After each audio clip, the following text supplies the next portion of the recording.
कक्षा 9 के सभी छात्रों का सामाजिक विज्ञान की कक्षा में स्वागत है। कल कक्षा 9 में अर्थशास्त्र में आपका जो दूसरा लेसन था निर्धनता एक चुनौती, उस पर कुछ जानकारी आपको वीडियो के माध्यम से दी गई। आज एनसीईआरटी के जो क्वेश्चन थे जो आपको लिखने के लिए मैंने दिए थे उन्हें आज समझाना है, ध्यानपूर्वक समझना है सभी को और उनको याद करते हुए आगे चलना है। तो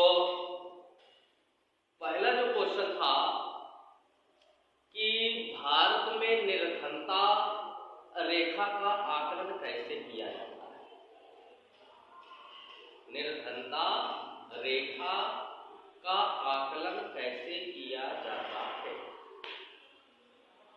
भारत में निर्धनता रेखा का जो आकलन है दो स्तरों पर किया जाता है। पहला है आय के स्तर पर और दूसरा जो है उपभोग के स्तर पर। यानी पहला आय के आधार पर और दूसरा उपभोग के आधार पर। ये आय का आधार क्या है? आय के आधार पर वर्ष 2000 किसी भी व्यक्ति को निर्धन तब माना जाता था जब उसे ग्रामीण क्षेत्रों में 328 रुपया और शहरी क्षेत्रों में 454 रुपए प्रति माह से कम प्राप्त होता था। सुनने में बड़ा ही अटपटा लगेगा। ये एक व्यक्ति का है, किसी परिवार का नहीं है, लेकिन यदि हम 30 दिन यदि एक माह में 30 दिन का यदि उसमें भाग दे देंगे तो लगभग ग्रामीण क्षेत्रों में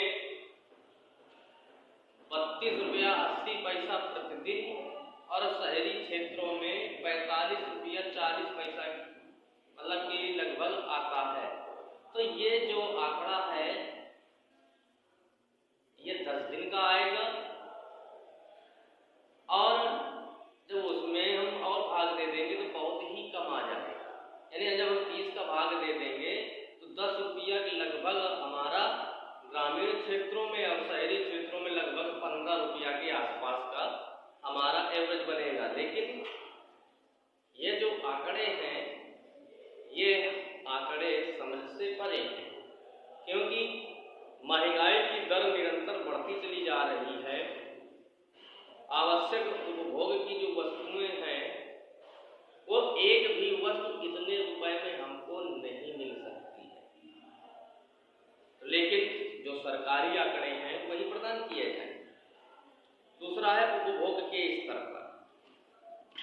यदि भारत में ग्रामीण क्षेत्रों में वो तमाम उपभोग की वस्तुओं के माध्यम से शारीरिक ऊर्जा जो प्राप्त करते हैं उसमें यदि ग्रामीण क्षेत्रों में निवास करने वाले जो नागरिक हैं उन्हें 2400 कैलोरी यदि प्राप्त होती है और नगरीय क्षेत्रों में 2100 कैलोरी यदि उन्हें प्रतिदिन प्राप्त होती है तो वह गरीब नहीं है। यदि वो इस उपभोग के स्तर को नहीं प्राप्त कर पाती हैं तो निश्चित है कि वह गरीब है।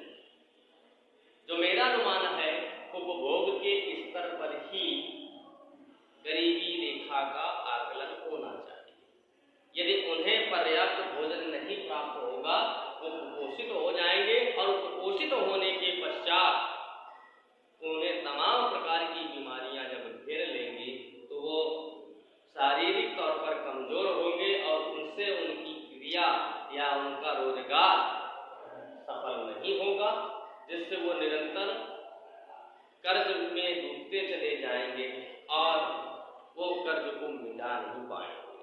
तो उपभोग के स्तर को ही आधार मानना चाहिए, क्योंकि आय सभी नागरिकों की असमान है, उसका आकलन नहीं किया जा सकता है और आय में निरंतरता भी नहीं है, कभी कम कभी ज्यादा। तो मेरा मानना है कि उपभोग के आधार पर ही गरीबी रेखा का निर्धारण होना चाहिए। अगला प्रश्न है, क्या आप समझते हैं कि निर्धनता आकलन का वर्तमान तरीका सही है? विभिन्न देशों में निर्धनता का आकलन का अलग अलग तरीका हो सकता है। प्रत्येक देश में एक काल्पनिक रेखा का प्रयोग किया जाता है, जिससे विकास एवं उससे स्वीकृत न्यूनतम सामाजिक मापदंडों का जो वर्तमान स्वरूप है उसके अनुरूप माना जाता है।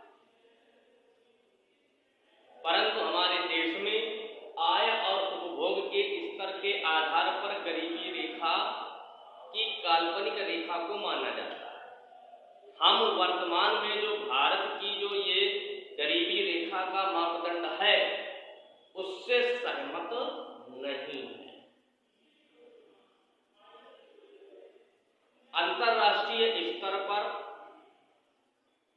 प्रति व्यक्ति जो आय है वो लगभग 1920 होनी चाहिए डॉलर, 1920 डॉलर में होनी चाहिए। उससे नीचे वाला जो व्यक्ति है वो निर्धन माना जाए और उसके ऊपर वाला निर्धन न माना जाए। हमें अंतरराष्ट्रीय मापदंडों के आधार पर ही गरीबी रेखा को मानना चाहिए। अगला प्रश्न है, भारत में 1973 में निर्धनता प्रवृत्ति की चर्चा करें। 1973 में निर्धनता की प्रवृत्तियों की चर्चा करें। भारत में निर्धनता अनुपात 1973 में लगभग 55% था, यानी 55% लोग जो भारत के थे वो गरीबी रेखा के नीचे अपना जीवन यापन व्यतीत करते थे। और 1993 में यह गरीबी जो रेखा जो 55% थी वो घट करके 36% पर आ गई। यानी यहाँ पर राष्ट्र का आर्थिक विकास हुआ, जिससे नागरिकों का भी आर्थिक विकास हुआ। वर्ष 2000 में निर्धनता रेखा का अनुपात 26% रह गया, यानी सन 2000 में 26% नागरिक गरीबी रेखा के नीचे जीवन यापन व्यतीत कर रहे थे। नगरों में निर्धनता का अनुपात 23.62% था और ग्रामीण क्षेत्रों में 27.09% रह गया था। तो निश्चित है कि ये जो अनुमान हैं, जो आंकड़े दिए गए हैं, ये आंकड़े के आधार पर हम ये समझ सकते हैं कि अब ग्रामीण और शहरी क्षेत्रों में निवास करने वाले नागरिकों का धीरे धीरे जो जीवन स्तर है वो ऊपर उठ रहा है। लोग गरीबी रेखा से ऊपर उठ रहे हैं, ठीक है ना। तो ये जो आंकड़े जो प्रवृत्ति जो दी गई है, इनको आप लोगों को ध्यानपूर्वक इन शब्दों को याद करना है। भारत में चौथा जो प्रश्न है, भारत में निर्धनता के अंतर राज्य असमानताओं का एक विवरण प्रस्तुत करना। विवरण में निश्चित है कि हमको आंकड़े देने पड़ेंगे, उन आंकड़ों पर आपको फोकस करना है। देश के प्रत्येक राज्य में निर्धन लोगों का अनुपात एक समान नहीं। क्यों नहीं? क्योंकि प्रत्येक राज्य की अपनी भौगोलिक स्थितियां हैं, वहां पर निवास करने वाली जनसंख्या है और उपलब्ध प्राकृतिक संसाधनों के आधार पर कोई राज्य धनी राज्यों में गिना जाता है और कोई राज्य निर्धन राज्यों में गिना जाता है। तो जिसके आंकड़े जब हमको मिलते हैं तो हमें वो आंकड़े एक समान नहीं प्रदर्शित होते। 20 राज्यों और केंद्र शासित प्रदेशों में निर्धनता का जो औसत है वो बेहद कम है। अब शेष जितने बचे वहां पर उच्च होगा। दूसरी ओर निर्धनता अभी उड़ीसा, बिहार, असम, त्रिपुरा, उत्तर प्रदेश में एक गंभीर समस्या बनी हुई है। समझ रहे ना? ये जो राज्य हैं इनमें निर्धनता बहुत बुरी समस्या के तौर पर व्याप्त है। बिहार में 33.7%, उड़ीसा में 32.6% लोग आज भी निर्धनता रेखा के नीचे जीवन यापन व्यतीत कर रहे हैं। उड़ीसा, मध्य प्रदेश, बिहार, उत्तर प्रदेश में ग्रामीण निर्धनता के साथ नगरीय निर्धनता भी अधिक है। यहाँ पर नगर में भी जो निवास करने वाले नागरिक हैं वो भी औसत से ज्यादा लोग गरीब हैं। इसके अतिरिक्त गोवा है, जम्मू कश्मीर है, पंजाब है, केरल है, यहाँ निर्धनता का औसत जो है बहुत ऊंचा है। यहाँ के आम लोग जो हैं अच्छा जीवन व्यतीत कर रहे हैं, उनकी आर्थिक स्थितियां मजबूत हैं अन्य राज्यों की तुलना में। तो निश्चित है कि जो भारत में अंतर राज्य असमानताएं हैं उनका हमने आपको विवरण प्रस्तुत किया, और जो वहाँ की जनसंख्या, वहाँ की शैक्षणिक व्यवस्था, वहाँ की स्वास्थ्य व्यवस्था, वहाँ की जीवन प्रत्याशा, ये सभी आंकड़े जब लेकर के हमें विवरण प्रस्तुत करते हैं तो उसमें इन राज्यों का विवरण हमको रखना पड़ता है, जिसमें हमारे 2 राज्य बिहार और उड़ीसा सबसे निर्धन राज्यों की श्रेणी में आते हैं। 5वां प्रश्न है, उन सामाजिक और आर्थिक समूहों की पहचान करना है जो भारत में निर्धनता के समक्ष निरूपाएं हैं। निर्धनता के समक्ष निरूपाएं हैं। निर्धनता अनुपात में सभी सामाजिक समूहों और आर्थिक वर्गों में एक समानता नहीं। जो सामाजिक समूह निर्धनता के प्रति सर्वाधिक असुरक्षित हैं उनमें हम देखते हैं कि जो नीची जातियां हैं, अनुसूचित जातियां, जनजातियां, जो ये परिवार है ये बेहद गरीबी और निर्धनता में अपना जीवन यापन व्यतीत करते हैं।